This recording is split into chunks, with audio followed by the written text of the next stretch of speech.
Hi guys, this is Sarah and this is a painting tutorial. Well, I was working on a speed art, so I thought I'll take the same videos and talk a little bit about the technique I used in coloring Rin. This is Rin from Bunny Drop, so let's get ahead and started. Now, when you're coloring watercolors, the first thing you need to know is that you need to fill an area with an area. As you can see, what I'm doing here is I'm filling the area and going in the same direction, because one of the mistakes that I did before was one time I colored the right side and left it while I was coloring the left side, and so when they met together at one point it created kind of an overlapping color. So the one way to overcome that little trick, or that little problem, I'm sorry, is by coloring in one direction. And normally you have about 3 to 5 seconds until the watercolors kind of sinks in and takes form. So you kind of gotta move ahead with the colors in these 5 or 6 seconds. And what I did right there, the Kleenex and drying the whole thing up, is when I get a little deep, color that is deeper than I wanted, so I just dip in some Kleenex on the paint and it will absorb it. And I still am in the time frame of the 5 and 6 seconds, so I'm still safe to color.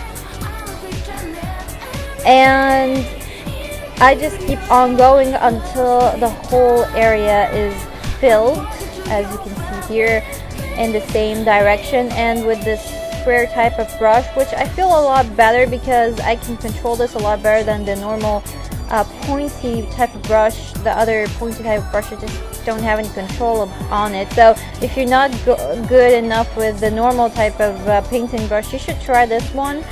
There's a lot of control over it when you're coloring with watercolors. So let's leave it till it dries, and boom, it went darker all of a sudden, but that's because I added an extra 4 layers and waited till they dried. And now I'm adding the darkening certain areas. Like anything in this world has the light falls over it, and that leads to darkening some areas, and others are not darkened, or others that is highlighted. What I'm doing right here is I'm darkening the areas that I think should be darkened, like the back of her hair, or the areas that I feel that there's a shadow, like the back of her hair, like I'm doing right now.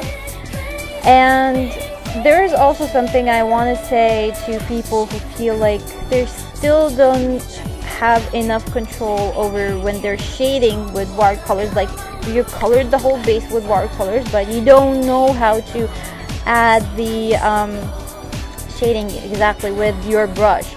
So here's a little trick you should try. Pick a pencil color close to the color that you just painted. Close, a bit darker though, okay? It doesn't have to be the same exact color. A bit darker, and do the whole shading area with that, and smudge it with a Kleenex, like what I'm doing right here, exactly like what I'm doing in the video.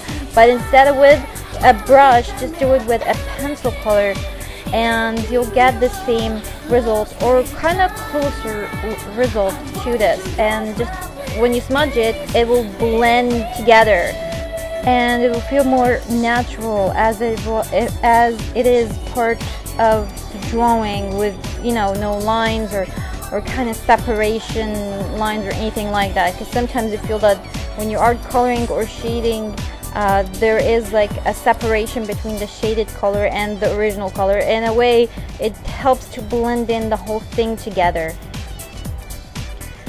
Now I'm going to add some highlights to her hair, and as I said, I don't know anything about the whole light and dark thing. I haven't studied it, so I'm just adding it based on how I feel. There will be like some highlights and stuff, and I'm just adding a white color with a thin brush on the ends of where I feel that there should be highlights. And the cool thing about this is when it dries, it will just lighting up the color a bit. It will not look like white or anything. It will just be a light gold, and it will just fit in the drawing.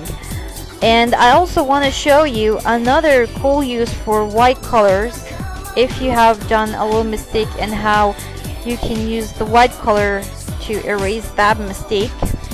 And I will show you a little bit forward into the video how to do that. So here's the highlights after being after they dried, and now as you can see here, the color of her skin tone, I did it, and I was working on shading it, but while I was shading the skin tone, I made a mistake. You see, the line that I did was kind of like unneeded. It just made the shadowing of her face just looked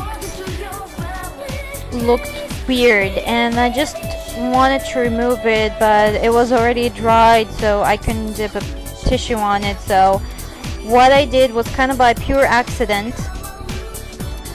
is that I added a bit of white color onto that line or darkened area and left it till it dried, and the white color helped to lighten up the color to a degree that it just felt like I haven't added any shadow at all, and the white color just blended in with the whole drawing, not leaving any lines or anything. So that was a kind of a really nice way to erase my mistakes, even if it was by accident. And I also found another cool use for using the white paint color.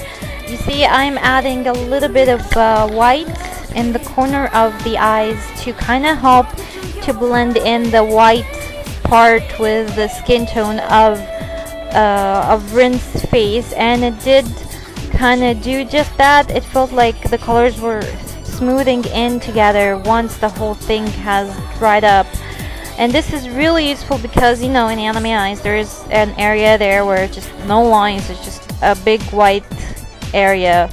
So if you just want to feel that the colors just totally blend in, just add a little bit of white on the ends, and that will help to create this little effect.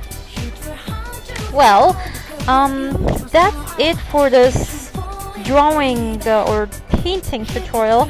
I'm still gonna be working on some digital modifications. Like I want to create like a digital background for this drawing, so it might take a while before the final speed art video and the final picture gets up. But for now, I hope that you have enjoyed this video.